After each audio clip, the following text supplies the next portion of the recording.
പിന്നെ ഞാനിപ്പോൾ സംസാരിക്കണ കേട്ടിട്ട് കഞ്ചാവ് അടിച്ചിട്ടാന്ന് പറയണ പല തന്തയുള്ളവന്മാർ ഞാനിനി അടുത്തൊരു ലൈവ് ചെയ്യുവാണെങ്കിൽ കുറച്ചും കൂടെ ബെറ്റർ ആക്കാൻ ശ്രമിക്കാം. കാരണം ഞാൻ ഇത് തന്നെ കണ്ടിരുന്ന് നോക്കിയിട്ട് എന്തൊക്കെയാണ് കുഴപ്പങ്ങളെന്ന് മനസ്സിലാക്കിയിട്ട് ചെയ്യാൻ വേണ്ടി ശ്രമിക്കാം. പിന്നെ ഞാൻ ഈ സൈസ് തെറിയും ഇതൊക്കെ പറഞ്ഞ് ഫേസ്ബുക്കിലൂടെ പോസ്റ്റ് ചെയ്യുന്ന ഒരാൾ ആ സൈസ് ടീം ആയതുകൊണ്ടാണ് ഇതിന്റെ പുറകെ നിൽക്കാൻ പറ്റിയത്. അല്ലെങ്കിൽ ഇതിന്റെ പുറകെ ഞാൻ പോയത്. സാധാരണക്കാരനൊക്കെ ആണെങ്കിൽ ഈ പണി മേടിച്ചുകൊണ്ട് മിണ്ടാതെ വീട്ടിൽ കയറി ഇരിക്കുകയുള്ളൂ. അത് ഒരു പോയിന്റ് കേട്ടോ. ഓക്കെ, അപ്പോ ഇതാണ് ഇരയുടെ ഭർത്താവിന്റെ ഇന്നലത്തെ ലൈവിന്റെ ഒരു കഷ്ണം. മുഴുവൻ കേൾക്കാം. ഇതിൽ അദ്ദേഹം കുറച്ച് കാര്യങ്ങൾ പറയുന്നുണ്ട്. വസ്തുതയാണ് എന്ന് എനിക്ക് തോന്നിയൊരു കാര്യമായതുകൊണ്ടാണ് വീഡിയോ ചെയ്യുന്നത്. ആ ഒരു കാര്യം ഞാനും പറഞ്ഞിട്ടുണ്ട്. അതായത് ഇരയാക്കപ്പെട്ട പെൺകുട്ടി പറഞ്ഞ ഡേറ്റിനെ ചൊല്ലിയാണ് നമ്മൾ ചർച്ച ചെയ്തതും നിവിൻ പോളി അന്നേ ദിവസം നാട്ടിലുണ്ടായിരുന്നു എന്ന കാര്യവും നമ്മൾ പറഞ്ഞ് ട്രോളാൻ പല ആളുകളും ട്രോളിയിട്ടുണ്ട്. എന്നാൽ കൃത്യമായ ഒരു അന്വേഷണം ഞാൻ നടത്തിയൊരു വീഡിയോ ചെയ്തിട്ടുണ്ട്. അതിജീവിതയായിട്ടുള്ള ഇരയാക്കപ്പെട്ട പെൺകുട്ടി അവരുടെ ഹിസ്റ്ററി ഞാൻ നോക്കിയപ്പോൾ അതിൽ കൃത്യമായിട്ട് ഡിസംബർ 8-ാം തീയതി വരെ അവർ പോസ്റ്റ് ഇട്ടിട്ടുണ്ട്. അതായത് ഡിസംബർ 6-ാം തീയതി അങ്ങോ അവർ പോയിട്ടുണ്ട്. 8-ാം തീയതി ഗൾഫിൽ നിന്നിട്ട ഫോട്ടോയാണ് എന്ന രീതിയിൽ ഇദ്ദേഹം തന്നെ തുറന്ന് പറയുന്നുണ്ട്. നിങ്ങൾ 14, 15, 16 തീയതികളെ കുറിച്ച് മാത്രം കടിച്ചു തൂങ്ങുമ്പോൾ നവംബർ 6 മുതൽ 17 വരെയുള്ള ഡേറ്റിൽ എന്തു സംഭവിച്ചു എന്ന് നിങ്ങൾക്ക് ഒന്നും അറിയില്ല എന്നുള്ളതാണ്. എന്തായാലും ഒന്ന് പരിശോധിക്കേണ്ടതാണ്. ആരാണോ ശിക്ഷ ചെയ്തത്, ആരാണോ വൃത്തികേട് ചെയ്തത്, അവർക്ക് ശിക്ഷ കിട്ടുക തന്നെ ചെയ്യട്ടെ. ഇദ്ദേഹം കുറച്ച് കാര്യങ്ങൾ പറയുന്നുണ്ട്. കേട്ടിരിക്കുന്ന ആളുകൾക്ക് കുറച്ച് ചിലപ്പോൾ നിങ്ങൾക്ക് ഇപ്പോൾ ഒരു വിദ്വേഷമൊക്കെ ഉള്ള ഒരാളാവാം. എന്നിരുന്നാലും കേട്ടാൽ മനസ്സിലാവും. നോക്കാം. ഞാനിപ്പോൾ ശൂന്യാകാശത്തിരുന്നുകൊണ്ടാണ് സംസാരിക്കുന്നത്. കുറച്ച് ദിവസങ്ങളായിട്ട് ശൂന്യാകാശത്താണ് നിൽക്കണം, എയറിൽ. അപ്പം ഈ എയറിൽ പോകാനുള്ള ഒരു കാരണം ഈ ഉറക്കപ്പിച്ച്, ഞാനും ഭാര്യയും കൂടെയാണ് എയറിൽ നിന്നാണ് ഉദ്ദേശിച്ചത്, ഞാൻ മാത്രമല്ല. ഈ ഉറക്കപ്പിച്ചിലെന്ന് പറഞ്ഞൊരു കാര്യം പറഞ്ഞുകൊണ്ട് കുറേ യൂട്യൂബർമാർ മുതൽ ഇരുന്നിട്ട് ഡയലോഗ് പറയുന്നുണ്ടാകും. അപ്പോൾ അതിൻ്റെ ഒരു കാര്യം എന്താണെന്ന് വെച്ച് കഴിഞ്ഞാൽ, ഓക്കെ, ഉറക്കപ്പിച്ചുമായി ബന്ധപ്പെട്ടുള്ള കാര്യമാണ്. അതാണ് അദ്ദേഹം സംസാരിക്കുന്നത്. അതായത് ഏതൊരു വ്യക്തിക്കാണെങ്കിലും അവരെ ഏതൊരു ഉറക്കത്തിൽ വിളിച്ച് ഉണർത്തിയാലും അവർക്കുണ്ടായ ദുരനുഭവത്തിനെ കുറിച്ച് പറയുമ്പോൾ കൃത്യതയുണ്ടാകും. അതാണ് ചൂണ്ടിക്കാണിച്ചത്. ചില വ്യക്തികൾക്ക് ചിലപ്പോൾ ചെറിയ രീതിയിൽ ചിലപ്പോൾ പ്രശ്നങ്ങളുണ്ടാവും. അപ്പോൾ എനിക്ക് തന്നെ സംസാരിക്കുമ്പോൾ ചില വാക്കുകൾ ഉപയോഗിക്കുമ്പോൾ ചെറിയ വാക്ക് ഒരുപാട് തെറ്റാറുണ്ട്. നിങ്ങൾ വീഡിയോയിൽ കാണുമ്പോൾ തന്നെ അറിയാം, ഞാൻ വലിയ പുണ്യാളനോ അല്ലെങ്കിൽ വലിയൊരു ജ്ഞാനിയായിട്ടുള്ള ആളൊന്നല്ല. ഇടക്ക് ജമ്പ് ചെയ്യുന്ന നിങ്ങൾ കാണാം. വാക്കുകൾ ഉളുക്കാറുണ്ട്, തെറ്റാറുണ്ട്. അത് ഞാൻ ആ ഉളുക്ക് എഡിറ്റ് ചെയ്ത് മാറ്റാൻ എനിക്ക് സംവിധാനമുണ്ട്, ലൈവല്ല. പക്ഷെ ഇവർ പറഞ്ഞ കാര്യങ്ങളിലെ ഉളുക്കുകൾ, നാക്കിലെ ഉളുക്കുകൾ തിരുത്താൻ കഴിയില്ല. അത് ഉപയോഗിക്കുന്നു എന്നാ പറയുന്നത്. എന്തുകൊണ്ട് ആ ഉറക്കപ്പിച്ച് വന്നു, ആ ഉറക്കപ്പിച്ചിൽ എന്തുകൊണ്ട് ഇവർ ചാനലിന് ബൈറ്റ് കൊടുത്തു എന്നുകൂടി കേൾക്കാം. ഒരു പ്രമുഖ ചാനലിലെ വ്യക്തികൾക്ക് രാവിലെ തന്നെ വേണമെന്ന് പറഞ്ഞ് രാവിലെ 6 മണിക്കാണ് വീട്ടിൽ വന്ന് വിളിച്ചെടുക്കുന്നത്. തലേ ദിവസം ഈ പറയുന്ന ഈ അഭിമുഖങ്ങളും ഈ ചോദ്യങ്ങളും ഒക്കെ ആയിട്ട് ഒരു 10-12 മണിയോളായിട്ടാണ് കിടന്നുറങ്ങുന്നത്. പിന്നെ എണീക്കുന്നത് ഈ രാവിലെയാണ്. രാവിലെ 6 മണിക്ക് ഈ പ്രമുഖ ചാനലിലെ ഒരു ടീം അവിടെ വരുവാണ്, അഭിമുഖം എടുക്കണം എന്ന് പറഞ്ഞു. അത് വന്നു കഴിഞ്ഞിട്ട് ആ വ്യക്തിയാണ് ഈ പറഞ്ഞ ചോദ്യങ്ങൾ ചോദിച്ചിരിക്കുന്നത്. അപ്പോൾ എണീറ്റ വഴി നേരെ വന്നിരുന്നതാണത്. ഉറക്കപ്പിച്ചിന്റെ കാര്യം എന്തായിക്കോട്ടെ, എണീറ്റ വഴി നേരെ വന്നിരുന്നതാണ്. ഓക്കെ, അതാണ് അദ്ദേഹം പറയുന്നത്. പുലർച്ചെയൊക്കെ ആളുകൾ വന്ന് ബൈറ്റ് ചോദിക്കുമ്പോൾ നിങ്ങൾക്ക് അസൗകര്യപ്പെടുന്നുണ്ടെങ്കിൽ താല്പര്യമില്ല, ഒന്ന് കഴിയട്ടെ, കുറച്ച് കഴിഞ്ഞ് പറയാം എന്ന് പറയാം, അല്ലേ? പക്ഷെ ആ ഒരു സിറ്റുവേഷൻ നിങ്ങൾക്ക് ഈ ഒരു സമയത്താണ് മാധ്യമങ്ങളിൽ ഇത് ചർച്ച ചെയ്യുകയുള്ളൂ എന്നുള്ള ബോധത്തിന്റെ പുറത്ത് പറഞ്ഞതാകാം. പക്ഷെ ആ ഒരു സമയത്ത് ഉറക്കപ്പിച്ചിൽ പറഞ്ഞു എന്ന ആ ഒരു കാര്യത്തെ ആളുകൾ ട്രോളാനുള്ള കാരണം എന്താ വെച്ചിട്ടുണ്ടെങ്കിൽ, ഇത് മുഖ്യധാര ചാനലുകൾ ഏറ്റെടുത്ത കാര്യവും യൂട്യൂബിലും വലിയ രീതിയിൽ ട്രോളർമാർ ഏറ്റെടുത്ത സാധനവും റിയാക്ഷൻ വീഡിയോ ചെയ്യുന്ന ആളുകളും ഏറ്റെടുത്തതും കൊണ്ട് വീക്ഷിക്കുകയാണ്, സൂക്ഷ്മമായി വീക്ഷിക്കുകയാണ്. അടുത്തൊരു വിഷയം കിട്ടുന്നവരെ ഇതിന്റെ പിന്നെ തന്നെ ആവും ആളുകൾ. അപ്പൊ അതുകൊണ്ടാണ് ആ ഒരു തെറ്റാണെന്ന് നിങ്ങൾ പറയുന്നു, ഉറക്കപ്പിച്ചിൽ പറഞ്ഞു എന്ന് പറയുന്നു. അതായത് നമ്മളൊരു കോയിന് ഇരുവശങ്ങൾ ഉണ്ടെന്ന് പറഞ്ഞ പോലെ ഒരു സാധനത്തിന് ആളുകൾ 2 രീതിയിൽ കാണും. അങ്ങനെയാണ് ഇവിടെ സംഭവിച്ചിട്ടുള്ളത്. ഇനി യഥാർത്ഥ കാര്യങ്ങളും യഥാർത്ഥ പ്രശ്നങ്ങളിലേക്കും നമുക്കൊന്ന് ഇറങ്ങിച്ചെല്ലാം. ഇദ്ദേഹം കൃത്യമായിട്ടൊരു കാര്യം പറയുന്നുണ്ട്. ഇതാണ് എന്നെ ഈ വീഡിയോ ചെയ്യാൻ പ്രേരിപ്പിക്കുന്നതും. കേൾക്കൂ. ഈ പ്രമുഖ ചാനലിലെ ഒരു മൊട്ട പ്രത്യേക അജണ്ടയായിട്ട് വന്നാണ് ഈ ചോദ്യങ്ങളൊക്കെ ചോദിക്കുന്നത്. ഇത് പ്ലാൻ ചെയ്ത് വന്നതാണ്, മനസ്സിലാവുന്നുണ്ടോ? അതായത് നേരത്തെ പ്ലാൻ ചെയ്ത് വെച്ചു, ഇങ്ങനെയൊക്കെ ചോദിക്കണം, ഇങ്ങനെയൊക്കെ ചെയ്യണം എന്നുള്ള കാര്യങ്ങൾ പ്ലാൻ ചെയ്ത് വെച്ചിട്ട് 14, 15, 16 എന്ന് പറഞ്ഞൊരു ഡേറ്റിന്റെ കാര്യം എടുത്തിടുവാണ്. അപ്പോൾ ഇതിൻ്റെ അകത്ത് കൃത്യമായ ഡേറ്റ് പാസ്പോർട്ടിൽ നോക്കി അന്വേഷണ സംഘത്തിന് മുമ്പിൽ പറഞ്ഞിട്ടുണ്ടെന്നുള്ള കാര്യം ഈ മുട്ടയുടെ അടുത്തും അതിന് മുമ്പേ പറഞ്ഞു. മുട്ട പറയുന്ന കാര്യങ്ങൾ പൂർത്തിയാക്കിയിട്ട് കേൾക്കാൻ സമ്മതിക്കാതെ ഇടയ്ക്ക് പെട്ടെന്ന് കയറി മുട്ട ഓരോ കാര്യങ്ങൾ പറഞ്ഞുകൊണ്ടിരിക്കും. അതാണ് ശരിക്കും ഇവിടെ സംഭവിച്ചത്. ഈ മുട്ടയുടെ ആ ഒരു അഭിമുഖം ആദ്യം മുതൽ വീണ്ടും കേട്ട് കഴിഞ്ഞ് കഴിഞ്ഞാൽ അത്യാവശ്യം ബുദ്ധിയുള്ളവർക്ക് മനസ്സിലാവും. PR വർക്ക് ചെയ്യണവന്മാരും ഇവർക്കുടെ ആൾക്കാർ മാറി നിൽക്ക്, ബാക്കിയുള്ള ആളുകൾ വീണ്ടും കേട്ട് കഴിഞ്ഞാൽ മനസ്സിലാവും അതിൽ ചോദിക്കുന്ന ചോദ്യങ്ങളും അതിന് കൊടുക്കുന്ന മറുപടികളും. ആ ഒരു വീഡിയോ ഇനി എത്ര മറച്ച് കണ്ടാലും ആളുകൾക്ക് മനസ്സിലാവുന്ന ഒരു കാര്യമുണ്ട്. അത് വ്യക്തമായിട്ട് ആളുകൾ മനസ്സിലാക്കിയിട്ടുണ്ട്. അപ്പോൾ അതിനെക്കുറിച്ച് ഇനി നമ്മൾ വിശദാംശത്തിലേക്ക് കടക്കണ്ട. 14, 15, 16 എന്ന ഡേറ്റ് ഊന്നി ചോദിച്ചപ്പോൾ അതങ്ങ് ഉറപ്പിച്ച് പറഞ്ഞു എന്നാണ് പറയുന്നത്. പക്ഷേ ആളുകളെല്ലാവരും വിചാരിച്ച പാസ്പോർട്ടിൽ നോക്കിക്കൊണ്ടാണ് ഞാൻ ഡേറ്റ് പറഞ്ഞത് എന്ന് പറയുന്ന ഭാഗം 14, 15, 16 തീയതികളാണ് എന്ന് അത് നമ്മൾ എഴുതാപ്പുറം വായിച്ചു എന്നാണ് ഇദ്ദേഹം പറയുന്നത്. യഥാർത്ഥ ഡേറ്റ് അത് ഞങ്ങൾ പാസ്പോർട്ട് നോക്കി തന്നെ പറഞ്ഞിട്ടുണ്ട്. അപ്പോൾ യഥാർത്ഥ ഡേറ്റ് അതല്ല എന്നുള്ള കാര്യം ഇപ്പോൾ തീരുമാനമായല്ലോ, മനസ്സിലായല്ലോ. അപ്പോൾ ഇവരിന് എന്തൊക്കെ മാറ്റി പറഞ്ഞാലും അവിടെ കൊടുത്തിട്ടുള്ള ആ ഒരു FIR കോപ്പിയിൽ ഇവർ കൊടുത്ത ആ ഒരു കേസ് ഏറ്റെടുത്തിട്ടുണ്ടാവുമല്ലോ, ആ ഡേറ്റ് അപ്പോൾ ഇത്ര ആർജവത്തോടു കൂടി സംസാരിക്കണമെങ്കിൽ 15, 16, 17 അല്ലെങ്കിൽ 14, 15, 16 ഡേറ്റ് അല്ല എന്നുള്ള കാര്യം ഇപ്പം നിങ്ങൾക്ക് മനസ്സിലായിട്ടുണ്ട്. മുട്ട അതിൻ്റെ ഇടയ്ക്ക് ഡയലോഗ് അടിക്കുന്ന മൊഴികളുടെ വൈരുദ്ധ്യം. ഞങ്ങൾ പോലീസിൽ കൊടുത്ത മൊഴികളിൽ ഒരു വൈരുദ്ധ്യമില്ല. ഈ ഡേറ്റ് കൃത്യമായിട്ട് പാസ്പോർട്ട് നോക്കിയാണ് അവിടെ പറഞ്ഞെന്ന് ഈ അഭിമുഖത്തിൽ പറയുന്നത്. അപ്പോൾ ആ കൃത്യമായ ഡേറ്റ് അവരോട് പറഞ്ഞിരുന്നു. ഈ മൊഴി കൊടുത്തപ്പോൾ തന്നെ അവിടെ പറഞ്ഞിരുന്നു. അത് ഈ ചാനലിൽ ഇപ്പോൾ പറഞ്ഞിട്ടുമുണ്ട്. പിന്നെ വാട്സപ്പ് ഹാക്ക് ചെയ്യുന്ന കാര്യം പറഞ്ഞു. എൻ്റെ പൊന്നു മുട്ടെ, ഇന്നത്തെ കാലത്തുള്ള ചെറിയ പിള്ളേർക്ക് വരെ അറിയാം വാട്സപ്പിയുടെ ഒരു വീഡിയോയുടെ ലിങ്കിൽ ബഗ് ഫയൽ പോലെയൊക്കെ ഇട്ടിട്ട് സ്ക്രീൻ റെക്കോർഡ് മുതൽ സകല സാധനവും ഹാക്ക് ചെയ്യാൻ പറ്റുന്നുള്ളവരും കുഞ്ഞു പിള്ളേർക്ക് വരെ അറിയാം. അപ്പോൾ അതിനെക്കുറിച്ച് താങ്കൾ അറിയില്ലാത്ത മട്ടിൽ അത് പോട്ടെ. അതെനിക്കറിയില്ല, ആദ്യം തന്നെ പറയാം. ഭയങ്കര ജ്ഞാനമുള്ള ആളല്ല എന്ന് ഞാൻ ആദ്യം തന്നെ പറഞ്ഞിട്ടുണ്ട്. വാട്സപ്പ് വഴിയാണ് ആളുകൾ ഇങ്ങനെ ഹാക്ക് ചെയ്യുന്നത് എന്നുള്ള ഒരു അറിവ് ഇയാൾ പറഞ്ഞു തരുന്നതാണ്. അതുകൂടാതെ ഒരു യൂട്യൂബ് ചാനൽ ഒരു സംഭവം കണ്ടിട്ടുണ്ട്, ഇല്ല എന്നൊന്നും ഞാൻ പറയുന്നില്ല. പക്ഷേ അങ്ങനെ ഒരു ആപ്പ് ഉണ്ടാക്കി അല്ലെങ്കിൽ ഇങ്ങനെ ഒരു ഫേക്ക് സാധനം ഉണ്ടാക്കി ഇവരിത് ചെയ്യും എന്നുള്ള ഒരു വിശ്വാസത്തിൻ്റെ കുറവാണ് ആളുകൾക്ക്. ഓക്കെ, അതിൻ്റെ ഭാഗമായിട്ടാണ് ആളുകൾ ഇതിനെക്കുറിച്ച് കൂടുതൽ ഡീറ്റെയിൽ ആയിട്ട് ഇങ്ങനെ അന്വേഷിക്കാൻ തുടങ്ങുന്നത്.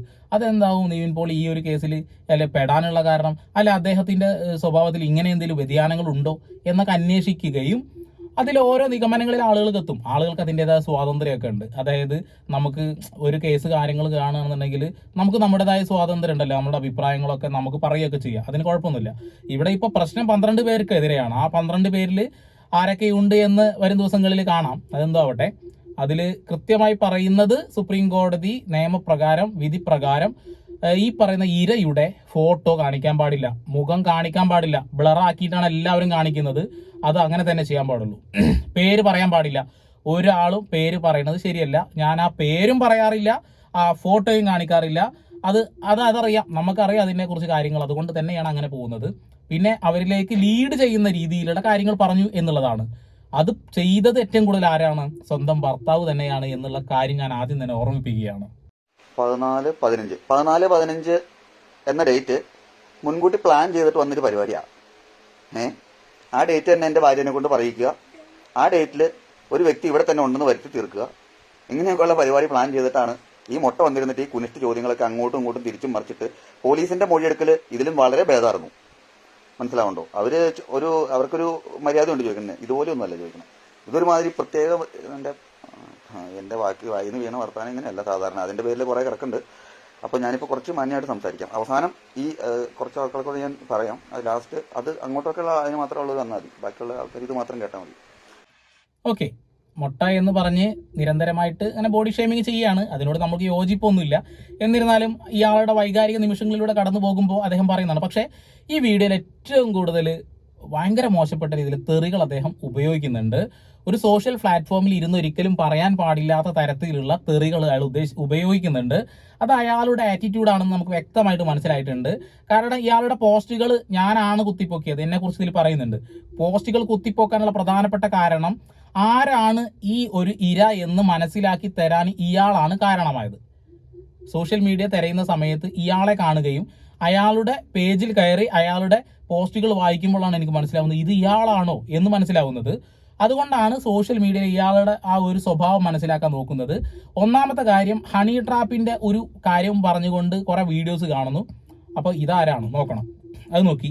അത് കഴിഞ്ഞ് അടുത്തൊരു സാധനം കഞ്ചാവ് ഫാമിലി അങ്ങനെ എന്തോ ഒരു ദമ്പതികളെ പിടിയിൽ എന്ന് പറഞ്ഞ ഒരു സാധനം കണ്ടു. ഈ 2 ട്രോളും കണ്ടപ്പോൾ ഞാൻ ഇയാളുടെ പോസ്റ്റ് നോക്കുമ്പോൾ ഇയാളും അത് ഷെയർ ചെയ്തിട്ടുണ്ട്. അതിൻ്റെ തലക്കെട്ടുകളാണ് നമ്മളെ അത് ഇയാൾ ചെയ്തു എന്ന് പറയുന്ന രീതിയിൽ ഇയാൾ തന്നെ സ്വയം കൊട്ടിഘോഷിക്കുന്ന തരത്തിലേക്ക് തോന്നിയത്. അതുകൊണ്ട് ഞാൻ അതിനെക്കുറിച്ച് റിയാക്ട് ചെയ്തിട്ടുണ്ട്. പിന്നെ സ്ത്രീകളെ കുറിച്ചിട്ട് സ്ത്രീത്വത്തെ അപമാനിക്കുന്ന തരത്തിലുള്ള പോസ്റ്റ് ഇയാളുടെ കയ്യിലിട്ടുണ്ട്. അമ്മയെ വേശ്യ എന്ന രീതിയിലൊക്കെ മുദ്ര കൊത്തുന്ന തരത്തിലുള്ള പോസ്റ്റുകൾ ഇയാളിൽ കണ്ടു. അത് ഇയാളുടെ സ്വഭാവത്തെ സൂചിപ്പിക്കുന്നതല്ല എന്ന് ആർക്കെങ്കിലും പറയാൻ കഴിയുമോ? ഒരിക്കലും പറയാൻ കഴിയില്ല. ഇദ്ദേഹത്തിൻ്റെ സ്വഭാവത്തെ സൂചിപ്പിക്കുന്നതാണ്. നിയമത്തിനെ എന്താ പറയുക വെല്ലുവിളിച്ചുകൊണ്ടാണ് അയാൾ പറഞ്ഞത്. ഇത്രയും കാലത്തിനിടയിൽ എനിക്കൊരു കേസിൽ ആകെ ഉണ്ടായിരുന്ന കേസ് മണൽ കടത്താണ്. അത് ഇല്ലീഗലാണ്. മണൽ കടത്തിന്റെ കൂടെ പോലീസുകാരെ ഇടിച്ചു കൊല്ലാൻ ശ്രമിച്ച കേസ് എൻ്റെ തലയിൽ വെച്ച് കെട്ടി എന്ന് പറയുന്നു. അങ്ങനെ ഒരു കേസ് ഉണ്ടെങ്കിൽ അതും കേസാണ്. അത് ക്രിമിനൽ പശ്ചാത്തലത്തിൽ വരുന്ന ആളുകൾക്ക് കിട്ടുന്ന കേസാണ് അല്ലേ. പിന്നെ അതിനെ കൂട്ടി വായിക്കുമ്പോഴാണ് അദ്ദേഹം തന്നെ പോസ്റ്റ് ചെയ്ത പല കാര്യങ്ങളും നമുക്കൊരു ക്രിമിനൽ പശ്ചാത്തലം ഉണ്ട് എന്ന് തോന്നുന്നത്. അതുകൊണ്ടാണ് ഡീറ്റെയിൽ ആയിട്ട് നമ്മളത് പരിശോധിക്കുന്നത്. ഇദ്ദേഹം തന്നെയാണ് ഇരയാക്കപ്പെട്ട സ്ത്രീയെ കൂടുതൽ എക്സ്പ്ലോർ ചെയ്തത് എന്നുള്ള കാര്യത്തിന് യാതൊരു തർക്കവും വേണ്ട. ഡിസംബർ 17 ചേർന്ന ദിവസങ്ങളിൽ നാട്ടിലെ നമ്പർ ഉപയോഗിക്കാൻ പറ്റുമോ എന്നൊക്കെ ചോദിച്ചുകൊണ്ടൊക്കെ ഓരോ കാര്യങ്ങളൊക്കെ പുള്ളി പറഞ്ഞിട്ടുണ്ട്. നാട്ടിലെ നമ്പർ ദുബായിൽ ഉപയോഗിക്കാം, ദുബായിൽ നമ്പർ നാട്ടിൽ ഉപയോഗിക്കാൻ പറ്റും എന്ന് എല്ലാവർക്കും അറിയാം. അപ്പോൾ അതിൻ്റെ അകത്ത് ഓരോരോ കാര്യങ്ങൾ, ആവശ്യമില്ലാത്ത കാര്യങ്ങൾ കുത്തിയിളക്കി മോട്ടച്ചേട്ടൻ അത്യാവശ്യം കുഴപ്പമില്ലാത്ത രീതിയിൽ കാര്യങ്ങൾ ചെയ്തു. മേടിച്ച കാശിനുള്ള പണി എടുത്തു എന്ന് വേണമെങ്കിൽ പറയാം. നാട്ടിലെ മൊബൈൽ ഫോൺ, ഞാൻ ഖത്തറിലുണ്ടായിരുന്ന ആളാണ്. നാട്ടിലെ ഫോണിലേക്ക് ആകെ വരുന്നത് നമ്മുടെ നാട്ടിൽ നിന്നുള്ള കമ്പനി മെസ്സേജുകളാണ്. ഓക്കെ, അതുകൂടാതെ തന്നെ വാട്സപ്പ് നമുക്ക് ആ നമ്പറിൽ അവിടെ എവിടെ വേണമെങ്കിലും ഉപയോഗിക്കാം. ഇന്ന നമ്പർ രജിസ്ട്രേഷൻ ചെയ്ത് വെച്ചാൽ മാത്രം മതി വാട്സപ്പിൽ. അത് നമുക്ക് ഏത് ഫോണിലും ഇട്ട് ഉപയോഗിക്കാനും കഴിയും, ഒരു തടസ്സമില്ല അതിൽ. അതുപോലെ ഗൾഫിലെ നമ്പർ ഇവിടെ റേഞ്ചൊക്കെ കാണിക്കും, വലിയ പ്രശ്നങ്ങളൊന്നുമില്ല. ഇതേപോലെ വാട്സപ്പ് ഉപയോഗിക്കാനേ കഴിയുള്ളൂ. അങ്ങോട്ടും ഇങ്ങോട്ടും കോൾ ചെയ്യാനുള്ള സംവിധാനം ഗൾഫിലേക്ക് നമുക്ക് നാട്ടിൽ നിന്ന് കോൾ ചെയ്യുമ്പോൾ വലിയ രീതിയിൽ ചിലവ് വരുന്നുണ്ട് അല്ലേ ഫോണിൽ. അതുകൂടാതെ ഗൾഫിലേക്ക് നാട്ടിൽ വിളിക്കാനും ചിലവ് വരുന്നുണ്ട്. സിം അവിടെ ഇവിടെ ഉപയോഗിക്കാൻ കഴിയില്ല എന്നുള്ളൊരു കാര്യത്തെ ചൊല്ലിയാണ് നമ്മൾ ചർച്ച ചെയ്തത് എങ്കിൽ വാട്സപ്പ് ഉപയോഗിക്കുന്നതിന് തടസ്സമില്ല എന്ന് തന്നെയാണ് ഞാൻ മനസ്സിലാക്കുന്നത്. തെറ്റുകൾ വല്ലവരും ഉണ്ടെന്നുണ്ടെങ്കിൽ ഒന്ന് തിരുത്തിക്കോളൂ. ഈ ചാനലിൽ വന്ന ഇതിൻ്റെ അകത്ത് എടുത്തിട്ട് അലക്കിക്കൊണ്ടാണ് ഈ PR വർക്കുകാർ ഫുള്ള് പണി ചെയ്തത്. വേറൊരു ചാനലിലും പറഞ്ഞേക്കുന്ന ഒരു കാര്യങ്ങൾ എടുത്തുകൊണ്ട് പറഞ്ഞിട്ടില്ല. ഈ ചാനലിൽ പറഞ്ഞിരിക്കുന്ന ഈ ഡേറ്റിൻ്റെ കാര്യം പറഞ്ഞുകൊണ്ടാണ് മെയിനായിട്ട് പറഞ്ഞേക്കുന്നത്. ഇതിൻ്റെ അകത്ത് ഡിസംബർ 6 മുതൽ 17 വരെ എന്നുള്ള ഡേറ്റാണ് ഈ അന്വേഷണ സംഘത്തിൻ്റെ അടുത്ത് പറഞ്ഞേക്കുന്നത്. അതിൻ്റെ അകത്ത് ഈ 14-15 ഈ പറയുന്ന വ്യക്തി ദുബായിൽ ഉണ്ടായിരുന്നു എന്നുള്ള മൊഴി അവിടെ പറഞ്ഞിട്ടില്ല. 14 മുമ്പ് എവിടെ ഉണ്ടായിരുന്നു, 16 ശേഷം എവിടെ ഉണ്ടായിരുന്നു, അല്ലെങ്കിൽ 15 ശേഷം എവിടെയായിരുന്നു എന്നുള്ള കേസ് അവിടെ നിൽക്കട്ടെ. ഈ ഒരു കാര്യമാണ് ഞാൻ പറഞ്ഞത്. ഡിസംബർ 6 മുതൽ 17 വരെയുള്ള കാലഘട്ടത്തിൽ ആ ഒരു സമയത്തിനുള്ളിലാണ് ഈ വിഷയം നടന്നത് എന്നാണ് അദ്ദേഹം പറയുന്നത്. 14, 15, 16 തീയതികളിൽ നിവിൻ പോളി എവിടെ ആയിരുന്നു എന്നുള്ള കാര്യത്തിന്റെ ചർച്ചകളാണ് ഇവിടെ നടക്കുന്നുള്ളൂ. അതല്ലാത്ത കാര്യങ്ങൾ എന്തുകൊണ്ട് നടക്കുന്നില്ല? ഞാൻ വീഡിയോ ചെയ്തിട്ടുണ്ടായിരുന്നു, കാണാത്തവരുണ്ടെങ്കിൽ പോയി കാണുക. ഞാനത് ചെയ്തിട്ടില്ല എന്നാണ് പറയുന്നതെങ്കിൽ ഞാൻ ഈ പരിപാടി അവസാനിപ്പിച്ചോളാം. ഞാൻ എന്നും ഇരയോടൊപ്പം നിൽക്കുന്നു. അത് ആരാണോ ഇര എന്നൊന്ന് തെളിയട്ടെ എന്ന് മാത്രമേ എനിക്ക് പറയാനുള്ളൂ ഈ അവസരത്തിൽ. അപ്പോൾ ഇദ്ദേഹം കൃത്യമായിട്ട് ആ ഡേറ്റ് ആവർത്തിച്ച് പറയുന്നത് കൊണ്ടാണ് ഞാനിത് ശരിക്കും ഈ വീഡിയോ ചെയ്യണമെന്ന് തോന്നിയത്. കാരണം നമ്മൾ ഒരു ഭാഗം മാത്രം ഇങ്ങനെ കേട്ടോണ്ടിരിക്കുന്നത് ശരിയല്ല. ഞാൻ ഇരു ഭാഗങ്ങളെ കുറിച്ചിട്ടും വീഡിയോ ചെയ്തിട്ടുണ്ടില്ല എന്നൊന്നും ഞാൻ പറയുന്നില്ല. നവംബർ ആദ്യത്തെ ആഴ്ച എന്ന് പറഞ്ഞത്. പിന്നെ അവിടെ റൂം എടുക്കാൻ ഈ ശ്രേയ എന്ന് പറഞ്ഞ അവൾ വന്ന ഡേറ്റ് അതൊന്നും ഡിസംബറിൽ അവസാന ദിവസം വന്നെടുത്ത കേസല്ലല്ലോ. നവംബർ ആദ്യം മുതൽ എടുത്തേക്കണ കേസാലോ അത്. അങ്ങനെയാണല്ലോ നവംബർ ആദ്യത്തെ ആഴ്ചയിൽ ഈ പ്രശ്നം ഉണ്ടായത്. അത് കഴിഞ്ഞിട്ടാണല്ലോ രണ്ടാമത്തെ പ്രശ്നം ഈ ഡിസംബർ 6 മുതൽ 17 വരെ ഉണ്ടാവുന്നത്. നവംബറിലെ കേസ് നവംബർ ആദ്യ ആഴ്ചയിൽ ഉണ്ടായത് AK സുനിൽ എന്ന് പറയുന്ന വ്യക്തി ശ്രേയ ഇവർക്കൊരു റൂം മാറ്റി കൊടുക്കുകയും അതിനുമായി ബന്ധപ്പെട്ട് പണം കൊടുക്കുക എന്ന് പറഞ്ഞ് പറ്റിച്ച് സിനിമയിൽ അഭിനയിക്കാൻ അവസരം കൊടുക്കാമെന്ന് പറഞ്ഞ് റൂമിൽ വെച്ച് ശാരീരികമായിട്ട് പീഡിപ്പിച്ചു. പീഡനം എന്ന് പറയാൻ കഴിയില്ല, അതിനേക്കാൾ ക്രൂരമായ രീതിയിൽ പീഡിപ്പിച്ചു എന്നുള്ളതാണ് അവർ ചാനലുകളിലൂടെ പറഞ്ഞ കാര്യം. മൊഴിയിലെന്തെന്ന് നമുക്കറിയില്ല, ചാനലിലൂടെ പറഞ്ഞ കാര്യം അതാണ്. ആ ഒരു സമയത്ത് AK സുനിലിൻ്റെ ഭാര്യ അവരെ വിളിക്കുന്നുണ്ട്, ഭർത്താവിനെ. ആ സമയത്ത് ആ ഫോണ് തട്ടിപ്പറിച്ച ഇര കരഞ്ഞുകൊണ്ട് എന്തോ സംസാരിച്ചു. അത് കേട്ട AK സുനിലിന്റെ ഭാര്യ ആത്മഹത്യക്ക് ശ്രമിച്ചു. അതിന്റെ വിദ്വേഷത്തിലാണ് ഡിസംബർ മാസത്തിലേക്ക് കൊട്ടേഷൻ കൊടുത്തുകൊണ്ട് നിവിൻ പോളി അടക്കമുള്ള ആളുകൾ വന്ന് എന്നെ ലൈംഗികമായിട്ട് ലഹരി തന്നു പീഡിപ്പിച്ചത് എന്നാണ് പെൺകുട്ടിയുടെ ഇരയുടെ മൊഴി എന്നുള്ളതാണ്. ഓക്കെ, അതിൽ ഏതൊരു തെറ്റുമില്ലല്ലോ. പിന്നെ ഈ പറയുന്ന നിവിൻ പോളി 14, 15, 16 തീയതികളിൽ നാട്ടിലുണ്ടായിരുന്നു. അതിന് തെളിവുണ്ട്. അതല്ല, ഞങ്ങൾ അവിടെ കൊടുത്തത് വേറെ കുറച്ച് കാര്യങ്ങൾ കൂടി ഉണ്ട് എന്ന് പറയുമ്പോൾ ആരാണോ തെറ്റ് ചെയ്തത് ആ തെറ്റ് ചെയ്തവന്റെ മുഖമാണ് നമ്മൾ ഷെയർ ചെയ്യുന്നത് എങ്കിൽ ഒരു പ്രശ്നവുമില്ല. തെറ്റ് ചെയ്യാത്തവന്റെ ഷെയർ ചെയ്യുമ്പോഴാണ് പ്രശ്നം. ഇവിടെ ഇരക്ക് കൊടുക്കുന്ന അതേ നീതി തന്നെ കുറ്റം ആരോപിക്കപ്പെടുന്ന ആൾക്കും വേണം എന്നുള്ളതിന്റെ ഭാഗമായിട്ടാണ് ആളുകൾ നിവിൻ പോളിയെ സപ്പോർട്ട് ചെയ്യുന്നത്. ഒരു പക്ഷെ നേരെ തിരിച്ച് ഇനി ഈ കേസ് മാറുകയാണെങ്കിൽ നിങ്ങൾ തിരുത്തുകയോ തിരുത്താതിരിക്കുകയോ ചെയ്യോ? എന്തായാലും നമ്മൾ ന്യായത്തിന്റെ കൂടെ നിൽക്കാൻ തന്നെയാണ് തീരുമാനം. മുട്ട പറഞ്ഞ അടുത്തത് എന്റെ ഭാര്യ സ്പൈക്കാമെന്ന് എടുത്ത് പറയുന്നുണ്ട്. അതായത് സ്പൈക്കാം, ചെറിയ സ്പൈക്കാം എന്തോരം വരും എന്നുള്ളവർ അറിയാം. അത് മുട്ട CCTVയിലേക്ക് കൺവെർട്ട് ചെയ്ത് റിസീവർ ഇത് കാണാൻ പറ്റില്ല എന്നൊക്കെ കൊനിഷ്ഠ ചോദ്യങ്ങൾ വീണ്ടും ചോദിക്കുന്നു. ഈ സ്പൈക്കാം എന്ന് പറയുന്ന സാധനത്തെ കുറിച്ച് ചോദിക്കുമല്ല അവിടെ, അത് CCTVയിലേക്ക് മാറ്റി വിടുക ചെയ്തുകൊണ്ടിരിക്കുന്നു. പിന്നെ യൂട്യൂബ് ചാനലുകാർക്കെതിരെ പരാതി കൊടുത്തത്, ഇതിന്റെ അകത്ത് എന്താണ് സത്യം എന്ന് അറിയണമെന്നുള്ള ആൾക്കാർ ഒരു അഭിപ്രായം പറഞ്ഞിട്ടില്ല. അവർ മിണ്ടാതെ സൈഡിൽ മാറിയിരിക്കുക. എന്താണ് ഇതിന്റെ കാര്യം എന്ന് പുറത്തേക്ക് പറ്റുമെന്ന് വിചാരിച്ചുണ്ട്. ഇതിന്റെ അകത്തുനിന്ന് പൈസ മേടിച്ച് ഇതിന് മുമ്പേ പറഞ്ഞിരുന്ന കാര്യം PR വർക്കാരെ ഉപയോഗിച്ചിട്ട് ഈ സൈസ് പരിപാടി. ഫൈസൽ മഞ്ചേരി പോകയാണോ എന്നാൽ കേസോടെ നിൽക്കട്ടെ. ഇതാദ്യം ഇത് എന്താ സത്യം എന്നുള്ള കാര്യം പറയാൻ പുറത്തേക്ക് വരട്ടെ. അപ്പോൾ ഇതിന്റെ അകത്ത് ഈ തെറി പറഞ്ഞുകൊണ്ട് വരുന്നത് മൊത്തവും ഈ യൂട്യൂബിലടക്കം തെറി പറഞ്ഞുകൊണ്ട് വരുന്നത് ഇവർക്കിടെ ആൾക്കാരാണ്. അങ്ങനെ തെറി പറഞ്ഞ് മാനസികമായിട്ട് തളർത്തി എൻ്റെ അടുത്ത് നടക്കില്ല. കാരണം ഞാൻ അതിലും വലിയ തെറിയും ഇതിനും സൈസ് പറയുന്ന സൈസ് ഒരു ടീമാണ്. അതുകൊണ്ട് എൻ്റെ അടുത്ത് ഈ സൈസ് പരിപാടി നടക്കില്ല. അതുകൊണ്ടാണല്ലോ ഇത് ഇത്രയും വരെ എത്തിക്കാൻ, ഈ കേസ് ഇവിടം വരെ എത്തിയത്. പിന്നെ ഫേക്കാണോ എന്തൊക്കെയാണ് എന്നുള്ളതൊക്കെ പോലീസ് അന്വേഷിക്കട്ടെ. ഹണി ട്രാപ്പിലേക്ക് തിരിക്കാനുള്ള ശ്രമങ്ങൾ നടക്കട്ടെ. എല്ലാം ചെയ്യട്ടെ. എല്ലാവർക്കും ഇവർക്കെല്ലാം ചെയ്യാനുള്ള അവസരങ്ങൾ കിട്ടണമല്ലോ. എല്ലാവർക്കും എല്ലാം ചെയ്യാനുള്ള അവസരങ്ങൾ കിട്ടണം. മാക്സിമം തെറി പറയാനുള്ളവർക്ക് തെറി പറയാനുള്ള അവസരങ്ങൾ കിട്ടണം. എന്താണ് എല്ലാത്തിനും അവർക്ക് ചെയ്യാനുള്ള സ്വാതന്ത്ര്യം ഉണ്ടല്ലോ. എല്ലാവർക്കും അത് ചെയ്യാനുള്ള സ്വാതന്ത്ര്യമുണ്ട്. പക്ഷെ തെറി വിളിക്കാൻ സ്വാതന്ത്ര്യമൊന്നുമില്ല. ഒരാളെ അപകീർത്തിപ്പെടുത്തുന്നതിനും ഇവിടെ സ്വാതന്ത്ര്യമൊന്നുമില്ല. അതൊക്കെ വലിയ പ്രശ്നം തന്നെയാണ്, എല്ലാവർക്കും അറിയാം. ഓക്കെ, അപ്പോൾ നിരന്തരമായിട്ട് ന്യൂസ് ചാനലുകൾ റിയാക്ട് ചെയ്യുന്ന ആളുകളാണ് ഇത് കൂടുതൽ റിയാക്ട് ചെയ്തിട്ടുള്ളത്. അല്ലാതെ സത്യം അറിയണമെന്ന് ആഗ്രഹിക്കുന്ന ആളുകളെല്ലാം മിണ്ടാണ്ടിരുന്നു എന്ന് പറയുന്നത് അത് ശരിക്കും പറയുകയാണെന്നുണ്ടെങ്കിൽ അതൊരു മണ്ടത്തരാണ്. കാരണം ഇവിടെ ന്യൂസ് ചാനലുകളെ റിയാക്ട് ചെയ്യുന്ന എല്ലാവരും വീഡിയോ ചെയ്തിട്ടുണ്ട്. സോഷ്യൽ ഇഷ്യൂ റിയാക്ട് ചെയ്യുന്ന ആളുകളൊക്കെ വീഡിയോ ചെയ്തിട്ടുണ്ട്. ചില ആളുകൾക്ക് ബുദ്ധിയില്ലാത്തതിൻ്റെ പുറത്ത് അറിയാണ്ട് പറ്റിപ്പോയ ഒരു സംഭവമാണ് അവർ ആ ഫോട്ടോയും പേരും പറയുന്നത്. വേറെ ഒരു പ്രശ്നം ഉണ്ടായിട്ടില്ല. പിന്നെ പറയുന്ന കുറേ കാര്യങ്ങളിൽ നമുക്ക് യോജിപ്പില്ലാത്ത കാര്യങ്ങളും ഇദ്ദേഹം പറയുന്നുണ്ട് എന്നുള്ളതാണ്. തെറികൾ, ആളുകളെ സോഷ്യൽ മീഡിയയിൽ ഇരുന്ന് തെറി വിളിക്കാൻ പാടില്ല. ഇന്ന ആളെ വിളിച്ച് ഒരാളെ പേര് പറഞ്ഞ് തെറി വിളിച്ചാലല്ലേ കുഴപ്പമുള്ളൂ എന്ന് പറയുന്നത് അത് മണ്ടത്തരാണ്. അങ്ങനെ സോഷ്യൽ മീഡിയയിൽ ഇരുന്ന് തെറി വിളിക്കാൻ പാടില്ല. അതിൽ ഈ ഒരു സാധനം തമിഴ്നാട്ടിൽ പറയുന്ന പേര് മാത്രമാണ് തോന്നുന്നു സെൻസറും പോലും ചെയ്യേണ്ടതായിട്ടില്ല എന്ന് കോടതി പറഞ്ഞു എന്നൊക്കെ പറയുന്നു. സിനിമകളിൽ അതിപ്പോൾ സെൻസറും ചെയ്യാറില്ല. അല്ലാത്ത ശരീരഭാഗങ്ങളെ കുറിച്ചിട്ട് പറയുന്നതിനെ തെറിയായിട്ടാണ് പരിഗണിക്കുക. അത് ഇദ്ദേഹം നിരന്തരമായിട്ട് വീഡിയോയിലൂടെ പറയുന്നു. അങ്ങനെ തെറി പറയാൻ കഴിവുള്ളത് കൊണ്ടാണ് എനിക്ക് കേസ് മുന്നോട്ട് കൊണ്ടുപോകാൻ കഴിഞ്ഞത് എന്ന അഭിമാനത്തോടു കൂടി പറയുന്നതൊക്കെ അതൊന്നും അങ്ങോട്ട് യോജിക്കാൻ കഴിയാത്ത കാര്യമാണ്. ശരിയാണ്, നിങ്ങൾക്ക് നല്ല ധൈര്യമുണ്ട്.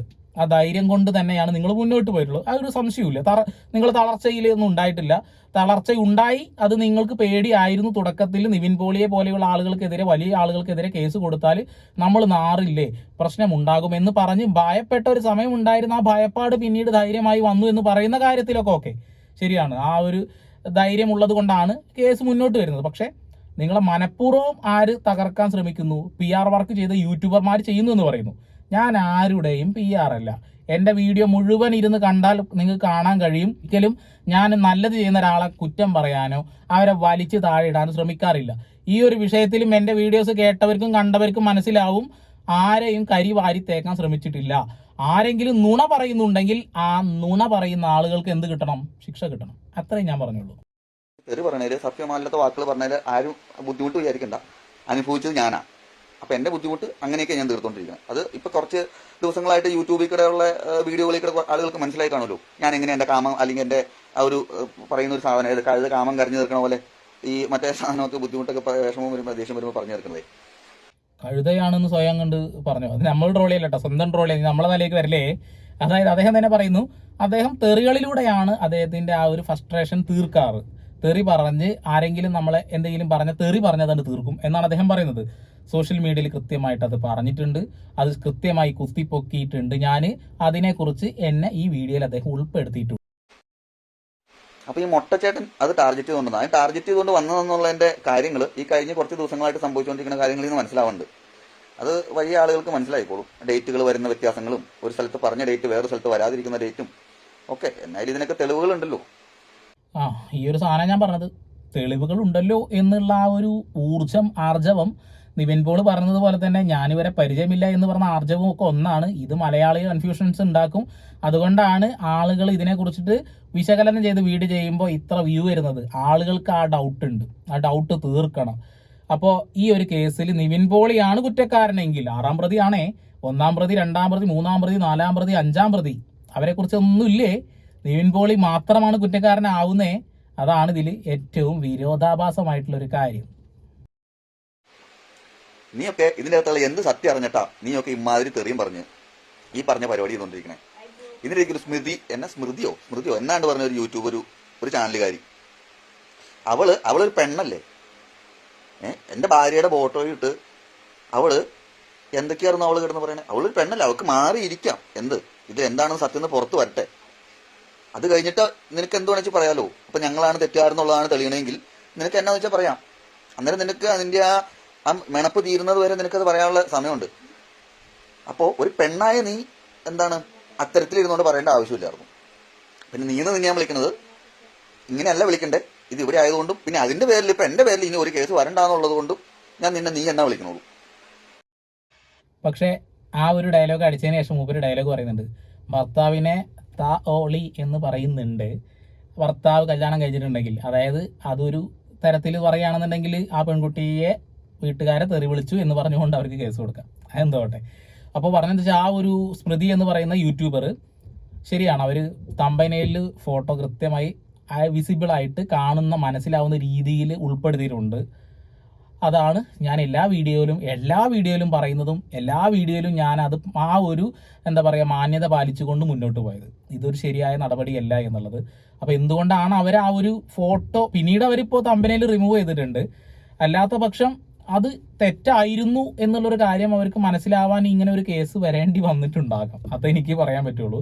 അപ്പോൾ ഇദ്ദേഹം ഈ പെൺകുട്ടിയുടെ വീട്ടുകാരെ അല്ലെങ്കിൽ ഭർത്താവിനെ തെറി വിളിച്ചിട്ടുണ്ട്, ഇല്ല എന്നൊന്നും പറയുന്നില്ല.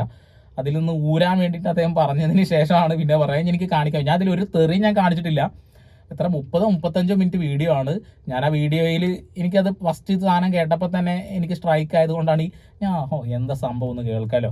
ഇദ്ദേഹം ഇനി എന്തെങ്കിലും പറയുകയുണ്ടോ, ഇനിയിപ്പോൾ എങ്ങാനും നമ്മുടെ ചാനലിന് പേരുണ്ടോ എന്നൊക്കെ ഒന്ന് അറിയാലോ വെച്ചിട്ട് കയറി നോക്കിയതാ. അപ്പോഴാണ് ഈ ഒരു കാര്യങ്ങളൊക്കെ മനസ്സിലാവുന്നത്. മൊട്ട അപ്പോൾ പറഞ്ഞു ഒരു ടാർഗറ്റ് ചെയ്തുകൊണ്ട് കുറച്ച് കാര്യങ്ങൾ അതിലേക്ക് തിരിക്കാനായിട്ട്, അതായത് ഒരു ഡേറ്റ്, സ്പെസിഫിക് ഡേറ്റ് മൊട്ടയ്ക്ക് എന്ത് ചെയ്യണം, അത് വരുത്തി തീർക്കണം. അത് കഴിഞ്ഞിട്ടാണ് ഇന്ന ദിവസങ്ങളിൽ ഇന്ന വ്യക്തി അവിടെ ഉണ്ടായിരുന്നു എന്ന് പറഞ്ഞുകൊണ്ട് പലരും സപ്പോർട്ട് ചെയ്തുകൊണ്ടൊക്കെ വന്നത്. ആ ഡേറ്റ് തന്നെ എടുത്തെടുത്ത് ചോദിക്കുന്നു, ആ ഡേറ്റ് തന്നെ എടുത്തെടുത്ത് പറയുന്നു.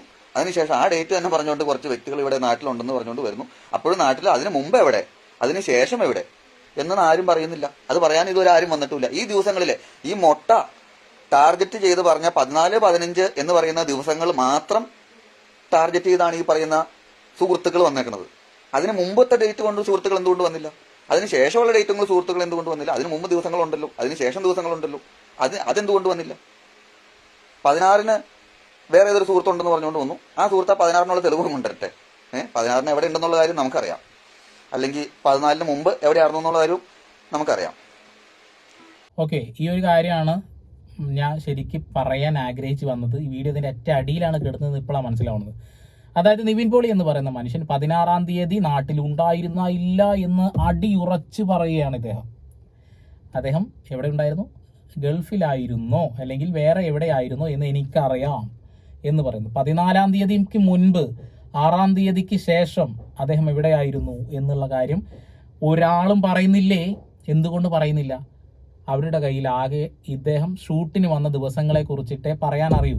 ചാനലുകാരിത് ചർച്ച ചെയ്തപ്പോൾ ഇന്ന ദിവസങ്ങളിൽ ഇദ്ദേഹം ഇവിടെയായിരുന്നു എന്ന് അവർ തെളിയിക്കുന്നു. അതിനോട് അപ്പം നമ്മളെല്ലാവരും വിചാരിക്കുന്നു ഈ ഡേറ്റുകളിലാണല്ലോ ഈ ഒരു അലിഗേഷൻ വന്നിട്ടുള്ളത്, അതുകൊണ്ട് ഇന്ന ആള് ഇവിടെയാണല്ലോ, അപ്പൊ ആ ഒരു ഈര നുണ പറയുകയല്ലേ എന്നാണ് എല്ലാവരിലേക്ക് എത്തിക്കുന്നത്. ഒരാളെയും കുറ്റം പറയാൻ കഴിയില്ല. കാരണം ആ ഒരു ന്യൂസ് കണ്ടതിന്റെ അടിസ്ഥാനത്തിൽ, ആ പെൺകുട്ടി ഈ ഒരു ഡേറ്റുകളെ കുറിച്ച് പറഞ്ഞതിന്റെ അടിസ്ഥാനത്തിൽ ആളുകൾ ഇത് അങ്ങ് വിശ്വസിക്കുകയും, അതേപോലെ തന്നെ നിവിൻ പോളിയെ കുറിച്ചിട്ടുള്ള ഡേറ്റുകളെ കുറിച്ച് സിനിമാ നടന്മാര് നടികളൊക്കെ ഇത് വന്ന് പറഞ്ഞപ്പോൾ എല്ലാവരും അത് വിശ്വസിച്ചു. ആരെങ്കിലും കുറ്റം പറയാൻ കഴിയുമോ? ഒരാളും കുറ്റം പറയാൻ കഴിയില്ല. ഇതിനപ്പുറം നടന്ന കാര്യങ്ങളെ കുറിച്ചിട്ട് നമ്മൾ ആരും ചിന്തിച്ചില്ല. ഞാൻ എൻ്റെ വീഡിയോയിൽ കൃത്യമായിട്ട് ഈ ഒരു പെൺകുട്ടി ലാസ്റ്റ് ഡിസംബർ 8-ാം തീയതി ഒരു പോസ്റ്റ് ഇട്ടിട്ടുണ്ട്.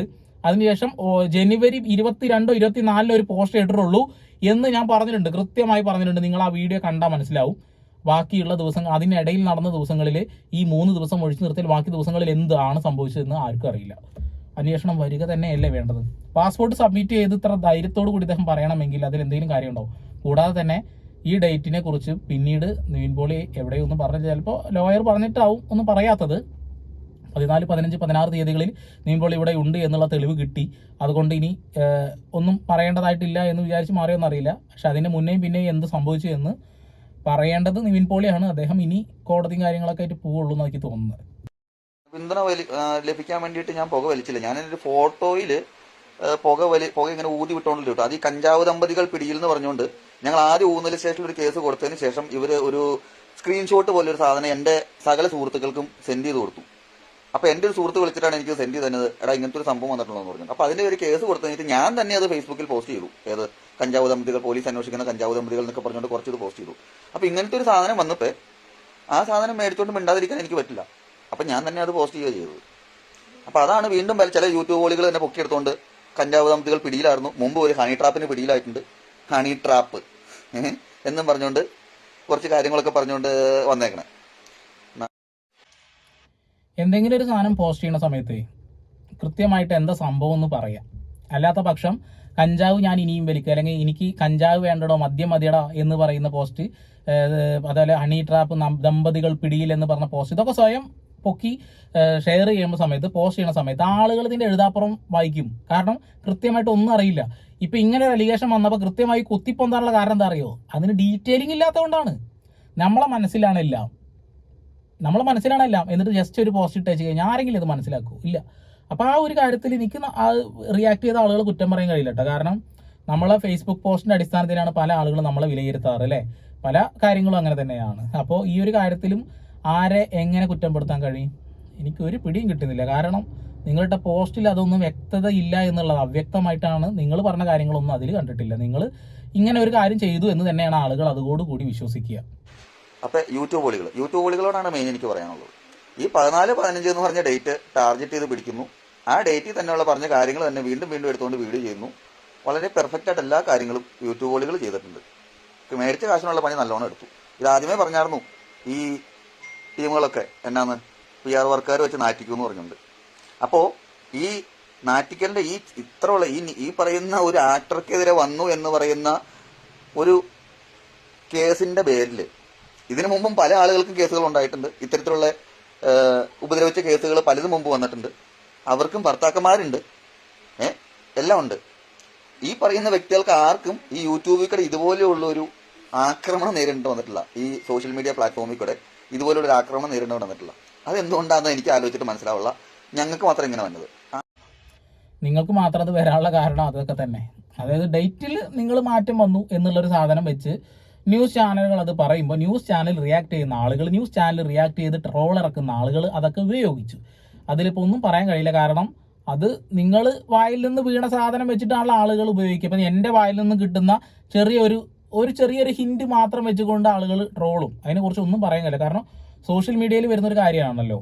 സോഷ്യൽ മീഡിയയിൽ വരുന്നൊരു കാര്യത്തിന് ആളുകൾ റിയാക്ട് ചെയ്യും. അതിന് യാതൊരു തരത്തിലും കുറ്റം പറയാൻ കഴിയില്ല അല്ലേ. പിന്നെ 14, 15, 16 തീയതികളിൽ ഇര എവിടെയായിരുന്നു, നിവിൻ പോളി എവിടെയായിരുന്നു എന്ന തലക്കെട്ടോട് കൂടിയിട്ടൊരു വീഡിയോ ഞാൻ ചെയ്തിട്ടുണ്ട്. അത് ഇദ്ദേഹം പോലും കണ്ടിട്ടില്ല എന്ന് എനിക്ക് മനസ്സിലായി. ആ വീഡിയോയിൽ ഞാൻ പറയുന്ന കാര്യങ്ങളാണ് ഡിസംബർ 8-ന് ശേഷമുള്ള കാര്യങ്ങൾ. ആ ഒരു കാര്യം ഞാൻ പറഞ്ഞിട്ടുണ്ട്. എനിക്കിനി വേറെ ഒന്നും അതിനോട് പറയാനില്ല. മണിയോളം കഴിഞ്ഞിട്ടാണ് ഈ പരിപാടിയൊക്കെ കഴിഞ്ഞിട്ട് കിടന്നുറങ്ങണം. ഏത് ഈ ക്യാമറയും അഭിമുഖവും അതിൻ്റെ പരിപാടികളൊക്കെ കഴിഞ്ഞിട്ട്. അപ്പോൾ അതിന് സ്വാഭാവികമായിട്ട് ഉറക്കപ്പിച്ച് എന്നുള്ള വാക്ക് വായിൽ വന്നത്. മൊഴി കൊടുത്തോടത്ത് ഉറക്കപ്പിച്ചോടെയല്ല കൊടുത്തത്. കൃത്യമായ കാര്യങ്ങൾ പറഞ്ഞു തന്നെ കൊടുത്തിട്ടുണ്ട്. കൃത്യമായ കാര്യങ്ങൾ പറഞ്ഞ കാര്യങ്ങൾ ആ കൃത്യതയോടുകൂടി മൊഴിയിലും ബാക്കിയുള്ള കാര്യങ്ങളിലും വന്നാൽ വളരെ നല്ല കാര്യം. ഓക്കെ, മൊഴിയിൽ കൊടുത്തതും FIR-ൽ ഇട്ട ഡേറ്റും എല്ലാം തെളിവോടുകൂടി കൊടുത്തിട്ടുണ്ട്. അതിനർത്ഥം ഇദ്ദേഹത്തിൻ്റെ ഈ ഒരു സംസാരത്തിൽ നമുക്ക് കിട്ടുന്ന ഒരു കാര്യം, നിവിൻ പോളി ഇന്ന ദിവസങ്ങളിൽ അദ്ദേഹം ഗൾഫിലുണ്ടായിരുന്നു, അദ്ദേഹം അത് ചെയ്തു. ഇത് കൂട്ടി വായിക്കാനാണ് നമുക്ക് തോന്നുക അല്ലേ? അത് കൃത്യമാണ്. കാരണം നിവിൻ പോളി ഇന്ന ആളെ അറിയില്ല, ഇന്ന ദിവസങ്ങളിൽ ഞാൻ നാട്ടിലായിരുന്നു എന്ന് മാത്രമേ നമുക്ക് കിട്ടിയിട്ടുള്ളൂ. അത് വെച്ചുകൊണ്ടാണ് നമ്മൾ സംസാരിക്കുന്നത്. ഇത്ര ദൃഢതയോട് കൂടിയിട്ട് ഒരാളൊരു കാര്യം പറയണമെങ്കിൽ അതിലെന്തോ ഇല്ലേ? അതുകൊണ്ട് കൃത്യമായി പോലീസ് അന്വേഷിക്കണ്ടേ എന്നുള്ള ചോദ്യങ്ങൾ നമ്മളെല്ലാവരും ഉയർത്തണത് നല്ലതാണ്. കാരണം നമ്മുടെ വീട്ടിൽ ഭാവിയിൽ ഇങ്ങനെ എന്തെങ്കിലും പ്രശ്നങ്ങൾ ഉണ്ടാവുമ്പോൾ സ്വാഭാവികമായിട്ടും നമുക്ക് ഇത്തരം അനുഭവങ്ങളിലൂടെ കടന്നു പോകുമ്പോഴേ ഈ ഒരു കാര്യത്തിൽ ഇവർ അനുഭവിക്കുന്ന സമ്മർദ്ദം മനസ്സിലാവുള്ളൂ. അതുകൊണ്ടാണ് ഇദ്ദേഹത്തിൻ്റെ പാസ്റ്റ്, ഇദ്ദേഹത്തിൻ്റെ ഫേസ്ബുക്ക് പോസ്റ്റിലൂടെ നമുക്ക് മനസ്സിലായിട്ടുണ്ട്. ഇദ്ദേഹത്തിൻ്റെ സ്വഭാവം ഈ വീഡിയോയിലൂടെ തന്നെ മനസ്സിലായിട്ടുണ്ട്. ഭയങ്കര തെറി വിളിക്കുന്ന ആളാണ്, കുറച്ച് മോശം സ്വഭാവമുള്ള ആളാണ്. മോശം സ്വഭാവം എന്ന് പറയുമ്പോൾ ഇയാളുടെ ആറ്റിറ്റ്യൂഡ് വ്യത്യാസമാണ്. ആരെങ്കിലും എന്തെങ്കിലും പറഞ്ഞാൽ തെറി വിളിക്കുമെന്ന് അദ്ദേഹം തന്നെ പറയുന്നുണ്ട്. പറയാനുള്ള കാര്യങ്ങൾ തുറന്ന്, അത് വൃത്തികേടുകളിലൂടെയാണെങ്കിലും അദ്ദേഹം തുറന്ന് പറയുന്നുണ്ട്. ഇത് കൂട്ടിവെച്ച് ഇയാളുടെ ആറ്റിറ്റ്യൂഡ് നമുക്ക് ഏകദേശം മനസ്സിലായി. ഈ ആറ്റിറ്റ്യൂഡ് വെച്ചുകൊണ്ടാണ് ഇരയെ ആളുകൾ അറ്റാക്ക് ചെയ്യുന്നത് എന്നുള്ള കാര്യമാണ് എനിക്കും കൂടുതൽ മനസ്സിലായിട്ടുള്ളത്. ഇയാളെ കുറിച്ച് ഞാൻ ഡീറ്റെയിൽഡ് ആയിട്ട് വീഡിയോ ചെയ്തിട്ടുണ്ട്. അത് ഇയാൾ സമ്മതിക്കുന്നുണ്ട്. എൻ്റെ പേരും വെച്ച് അയാൾ യൂട്യൂബ് ചാനൽ തന്നെ, ഫേസ്ബുക്കിൽ ഒരു പോസ്റ്റ് ഇട്ടിട്ടുണ്ട്. ഞാൻ ഇനിയും തെറികൾ ഓപ്പൺ ആക്കി വെച്ചിട്ടുണ്ട്, എടുത്ത് ചെയ്യടാ എന്ന് പറഞ്ഞ് വെല്ലുവിളിച്ചുകൊണ്ട്. ഞാൻ അതിനെക്കുറിച്ച് പിന്നാലെ പോയിട്ടില്ല. കാരണം ഇയാൾ എന്താണെന്നൊന്ന് അറിയണം, അത്രേ തോന്നിയുള്ളൂ. അതിനെക്കുറിച്ചൊരു വീഡിയോ ചെയ്തു. കാരണം ഇയാൾ മുഖാന്തരം തന്നെയാണ് ഇരയാക്കപ്പെട്ട ആ ഒരു പെൺകുട്ടി കൂടുതൽ ആളുകളിലേക്ക് എത്തുന്നതും ഇയാൾ കാരണം കൊണ്ട് തന്നെയാണ് ഇരയെ കൂടുതൽ ആൾ ഐഡന്റിഫൈ ചെയ്തതും എന്നുള്ള കാര്യത്തിൽ ഒരു തർക്കവും വേണ്ട. പിന്നെ മൊഴികളുടെ വൈരുദ്ധ്യം, ഞാൻ ഈ മൊട്ടയുടെ ഈ അഭിമുഖം കുറച്ച് കേട്ടിട്ട് ഞാൻ ഇതിനകത്ത് എഴുതി വെക്കുകയത് ഈ പോയിന്റുകൾ. അപ്പോൾ മൊത്തമൊന്നും എഴുതി വെച്ചിട്ടില്ല. അപ്പോൾ അത്യാവശ്യം തലയ്ക്ക് ചിന്തിക്കാൻ, അതായത് ഈ പറയുന്ന പോലെ കഞ്ചാവൊന്നും അടിക്കാത്ത, മയക്കുമരുന്നുകളോ അല്ലെങ്കിൽ മറ്റു ലഹരികളൊന്നും ഉപയോഗിക്കാത്ത ആളുകളും ഈ മൊട്ടയുടെ ആ സാധനം ഒന്ന് കാണണം. ഈ പ്രത്യേകമായ ഒരു ഡേറ്റിലേക്ക് കൊണ്ടെത്തിക്കുന്നതും, ഈ പറയുന്ന ഫ്ലാറ്റ് എന്ന് ലോഫ്റ്റ് എന്ന് പറയുന്ന പാർട്ടീഷനാണ് താമസിച്ചത് എന്ന് പറഞ്ഞിട്ട് അത് ഫ്ലാറ്റിലേക്ക് തിരിക്കുന്നതും, നവംബർ ആദ്യത്തെ ആഴ്ച എന്ന് പറഞ്ഞത് ആ ദിവസങ്ങൾ മാറ്റി പറയുന്നതും, വാട്സപ്പ് ഹാക്ക് ചെയ്യാൻ പറ്റില്ല, വാട്സപ്പിലൂടെ ഒരു വീഡിയോയുടെ ലിങ്ക് അയച്ച് അതിൽ ഒരു ബഗ് ഫയൽ ഉൾപ്പെടുത്തിക്കൊണ്ട് ഹാക്ക് ചെയ്യാൻ പറ്റില്ല, അതിനെക്കുറിച്ച് അറിയില്ല എന്ന് ഇത്രയും ഇതിലുള്ള ഒരാൾ പറയുന്നത് ഇവ കൊണ്ടായിരിക്കില്ല എന്ന് എനിക്ക് തോന്നണു. അത് ആ കാര്യത്തിൽ എനിക്കും ഡൗട്ടുണ്ട്. അത് എങ്ങനെയാണ് അത് ഹാക്ക് ചെയ്യപ്പെടുന്നത് എന്ന് നമുക്കറിയില്ല. എല്ലാവർക്കും എല്ലാത്തിനെ കുറിച്ച് അറിവ് വേണമെന്നല്ലേ ഇതില്ലല്ലോ. ഇപ്പോൾ ബഗ് ഫയൽ എന്നൊരു സാധനം ഇപ്പോൾ ഇയാൾ പറയുമ്പോഴാണ് അങ്ങനെയാണോ ഇനി ആളുകളെ ഹാക്ക് ചെയ്യാൻ വേണ്ടി ഉപയോഗിക്കുന്നത് എന്ന് പോലും നമുക്ക് പുതിയൊരു സൂചന തരിക. ബഗ് ഫയൽ, അങ്ങനെയാണല്ലേ എന്നൊരു സാധനം നമുക്ക് കിട്ടിയത് ഇദ്ദേഹത്തിലൂടെയാണ്. പിന്നെ ബോഡി ഷെയ്മിങ്, മൊട്ട എന്ന് ഇടയ്ക്കിടയ്ക്ക് അദ്ദേഹം വിളിക്കുന്നുണ്ട്. അരുൺ എന്ന് പറയുന്ന വ്യക്തി അയാളുടെ ജോലിയാണ് ചെയ്യുന്നത്. അയാൾക്ക് ശമ്പളം കിട്ടണമെങ്കിൽ കൃത്യമായിട്ട് പണിയെടുക്കണം. ആ പണിയെടുക്കുന്നതിൻ്റെ ഭാഗമായിട്ട് അദ്ദേഹം ചോദിച്ച ചോദ്യങ്ങൾക്ക് ഉത്തരം പറയുമ്പോൾ ഉണ്ടായ ആ ഒരു വൈരുദ്ധ്യം മറ്റുള്ള ആളുകൾ ഇതേപോലെ തന്നെ വീഡിയോ ചെയ്യുന്ന ട്രോളന്മാരോ റിയാക്ഷൻ ചെയ്യുന്ന ആളുകളോ എടുത്ത് വീഡിയോ ചെയ്തിട്ടുണ്ട്. അതിൽ നമുക്കൊന്നും പറയാൻ കഴിയില്ല എന്നുള്ളതാണ്. ഞാനൊക്കെ നിരന്തരമായി ന്യൂസ് ചാനൽ വീഡിയോസ് റിയാക്ട് ചെയ്യുന്ന ആളാണ്. അപ്പം നമ്മുടേതായ രീതിയിലുള്ള ഒരു കാഴ്ചപ്പാട് ആ വീഡിയോക്ക് കൊടുക്കാൻ കഴിയും. അതുകൊണ്ട് അങ്ങനെ വീഡിയോ ചെയ്ത് ഇങ്ങനെ മുന്നോട്ട് പോവുകയാണ്. ഇതിനിടയിൽ തെറ്റ് ചെയ്യുന്ന ആളുകളെ കുറിച്ച് നമ്മൾ പറയാറുണ്ട് അല്ലേ? നിരപരാധിയായ ആളുകളെ കുറിച്ച് നമ്മൾ പറയാറുണ്ട്. ഇരയാക്കപ്പെട്ട ഈ ഒരു പെൺകുട്ടിയെ തേജോവധം ചെയ്യുന്ന രീതിയിൽ ഞാൻ വീഡിയോ എവിടെയും ചെയ്തിട്ടില്ല. പിന്നെ വേറെ ഏതൊരുത്തൻ സോണിയുടെ ഫോൺ ഒരു യൂട്യൂബോളി വന്നിട്ട് ചേച്ചിയും ചേട്ടനും സോണിയുടെ പറയുക ഉപയോഗിക്കോളൂ എന്ന് പറഞ്ഞുകൊണ്ട് ഒരു ഡയലോഗ് എടുത്തിട്ട് പോയി. അതായത് പണ്ട് എനിക്ക് TV-യുടെ പരിപാടിയൊക്കെ ആയിരുന്നു, TV റിപ്പയറിംഗ് ഒക്കെ ആയിരുന്നു. ഞാൻ ITC ഒക്കെ കുറച്ച് പഠിച്ചിട്ടുണ്ട്. അപ്പോൾ അതിൻ്റെ കഴിഞ്ഞിട്ട് TV റിപ്പയറിംഗ് ഒക്കെയാണ്. അപ്പോൾ അന്നത്തെ കാലത്ത് ഈ സോണി വലിയ സാധനം, മനസ്സിലായോ? അപ്പോൾ അന്ന് അങ്ങനെ ആ ഒരു വലിയ സാധനം ആയതുകൊണ്ടും നമുക്ക് റിപ്പയറിംഗ് ഒക്കെ ചെയ്യുമ്പോൾ നല്ല അടിപൊളി പരിപാടിയാണ്, കുറച്ച് കാശും കൂടുതൽ കിട്ടും, എന്താണ് പണി എളുപ്പമുണ്ട്. അപ്പോൾ അങ്ങനെയൊക്കെ ആയതുകൊണ്ട് സോണിനോട് ഇഷ്ടം കൂടുതലുണ്ട്. അല്ലാതെ സോണിനെ പൊക്കി പിടിക്കാനോ പറഞ്ഞ് നീ ആ അടിച്ച രീതിയിലുള്ള സാധനം അല്ലാതെ ഇതാണ് സോണിയുടെ ഫോൺ ഉപയോഗിക്കാനുള്ളൊരു കാരണം. ഓക്കെ, സോണി ആദായ വിൽപ്പനയ്ക്ക് വെച്ച സമയത്ത് വാങ്ങിയതാണോ എന്നൊരു സംശയമുണ്ട്. രണ്ടുപേരുടെയും സോണി തന്നെയാണ് എന്ന് പറഞ്ഞ വീഡിയോ ചെയ്ത് ഞാനാണ്. ഓക്കെ, അത് വേറെ വല്ലവരും ചെയ്തിട്ടുണ്ടെന്ന് എനിക്കറിയില്ല, ഞാൻ ചെയ്തിട്ടുണ്ട്. അതെന്തുകൊണ്ടാണ് ഇയാൾ ഹിസ്റ്ററി ചെക്ക് ചെയ്യുന്ന സമയത്ത് ഈ ഒരു പെൺകുട്ടിയോട് അരുൺകുമാർ ചോദിക്കുന്ന ചോദ്യമാണ്, നിങ്ങൾ ഉപയോഗിക്കുന്ന മൊബൈൽ ഫോൺ ഏതാണ്, ഭർത്താവ് ഉപയോഗിക്കുന്ന മൊബൈൽ ഫോൺ ഏതാണ്, രണ്ടുപേരും ഉപയോഗിക്കുന്നത് സോണിയാണ്. ആ ഒരു വാദം അത് സോണിയാണ് അല്ലേ? അങ്ങനെ ഞാൻ ഇയാളെ സെർച്ച് ചെയ്യുന്ന സമയത്ത് ഇയാളിൽ സോണി എക്സ്പീരിയ പുതിയത് 12 GB വാങ്ങി എന്ന് പറയുന്ന ഒരു പോസ്റ്റ് കണ്ടു. അപ്പം ഞാൻ എന്താണ് പറഞ്ഞത്, കൃത്യമായിട്ട് ആ ഒരു പെൺകുട്ടി പറഞ്ഞ ആ ഒരു കാര്യം സത്യമാണ്. മൊബൈൽ ഫോൺ സോണിയാണ് ഉപയോഗിക്കുന്നത്. എന്തുകൊണ്ടാണ് അരുൺ ആ ഒരു രീതിയിൽ ചോദിച്ചതെന്നറിയോ? അതായത് ഇപ്പോൾ ഒരു ഐഫോണൊക്കെ ആണെങ്കിൽ ഹാക്ക് ചെയ്യാൻ ബുദ്ധിമുട്ടാവും. അതാണോ എന്നറിയാൻ വേണ്ടിയിട്ട് അദ്ദേഹം ചോദിച്ചതാണ് എന്ന് ഞാൻ ആ വീഡിയോയിൽ വ്യക്തമാക്കിയിട്ടുണ്ട്. നിങ്ങൾ കണ്ടിട്ടില്ലെങ്കിൽ പോയി കാണൂ. പിന്നെ കൂടുതൽ കഥ പറഞ്ഞ് നീട്ടിക്കൊണ്ട് പോകണമെന്നില്ല. അപ്പോൾ പറഞ്ഞു വന്നതെന്നു വെച്ച് കഴിഞ്ഞാൽ ഇതിൻ്റെ മുട്ടയെന്ന് തുടങ്ങിയ പണിയാണ്. മുട്ടയാണ് ഇതിൻ്റെ ടാർഗറ്റ് ചെയ്ത് ഫസ്റ്റ് പണി തുടങ്ങിയത്. അത് കഴിഞ്ഞിട്ട് യൂട്യൂബുകൾ വരുന്നു, ഡേറ്റ് ഏറ്റെടുക്കുന്നു, ഭർത്താവിൻ്റെ ഫേസ്ബുക്ക് പ്രൊഫൈലിലേക്ക് കയറുന്നു, ഭർത്താവിൻ്റെ പണ്ടത്തെ അപ്പിട്ടതും അതും ഇതും എല്ലാം കൂടെ ഉള്ള കാര്യങ്ങൾ കുത്തിപ്പൊക്കി കൊണ്ടുവരുന്നു, വീഡിയോ ആയിട്ട് ചെയ്യുന്നു. അവൻ കഞ്ചാവാണ്, അങ്ങനെയാണ്, മറ്റതാണ്, മറിച്ചാണ് കൊടുന്നു. വൻ പ്ലാന്റ് പരിപാടികളെല്ലാം നടത്തി. ആയിക്കോട്ടെ, കുഴപ്പമില്ല, പോലീസ് ഇപ്പോൾ അന്വേഷിക്കണ്ടല്ലോ, അന്വേഷണം നടക്കട്ടെ. ഇപ്പോൾ അന്വേഷണം നടന്നു കഴിയുമ്പോഴത്തേക്കും തെളിവുകളൊക്കെ വരുമല്ലോ. ഈ ഇപ്പോൾ പാസ്പോർട്ട് വെരിഫിക്കേഷനൊക്കെ ആലോ ഇപ്പോൾ ചെയ്തുകൊണ്ടിരിക്കുന്നത്. അപ്പോൾ അത് നോക്കി കഴിഞ്ഞിട്ട് അവർ അടുത്ത ഘട്ടത്തിലേക്ക് നടക്കട്ടെ. അടുത്ത ഘട്ടത്തിലേക്ക് കടന്ന് അവർ അന്വേഷണം പൂർത്തിയാക്കി കഴിയുമ്പോഴത്തേക്ക് അവർക്ക് മനസ്സിലാവും സത്യം എന്താണെന്നുള്ളത്. ഏകദേശം ഇപ്പം തന്നെ സത്യത്തിൻ്റെ കാര്യങ്ങളൊക്കെ അവർക്ക് മനസ്സിലായി തുടങ്ങിയിട്ടുണ്ട്. അങ്ങനെ ഇവൻ്റെ പഴയ പോസ്റ്റുകൾ തീട്ടം പൊക്കിയ പോലെ പൊക്കിക്കൊടുന്ന ഒരു മനുഷ്യനാണ് ഈ ഇരിക്കുന്നത്. ഇയാളുടെ ക്യാരക്ടർ എന്താണെന്ന് മനസ്സിലാവണം, അതിനുവേണ്ടി പോയതാണ്. ഇയാൾ ഇരയല്ല. ഓക്കെ, അപ്പോൾ ഇയാളെക്കുറിച്ച് മനസ്സിലാക്കിയത് കൃത്യമായിട്ട് സോഷ്യൽ മീഡിയയിൽ ഒരുപാട് ആളുകൾ ഷെയർ ചെയ്തിട്ടില്ല എന്നൊന്നും ഞാൻ പറയുന്നില്ല. അതുകൊണ്ടാണ് എന്നെ വെല്ലുവിളിച്ചുകൊണ്ട് നീ ഇട്ട പോസ്റ്റുകളല്ല വീഡിയോകളല്ലാതെ ഇനിയും ഉണ്ട എൻ്റെ കയ്യിൽ പോയി ചെയ്യടാ എന്ന് വെല്ലുവിളിച്ചതും ഇദ്ദേഹം തന്നെയാണ്.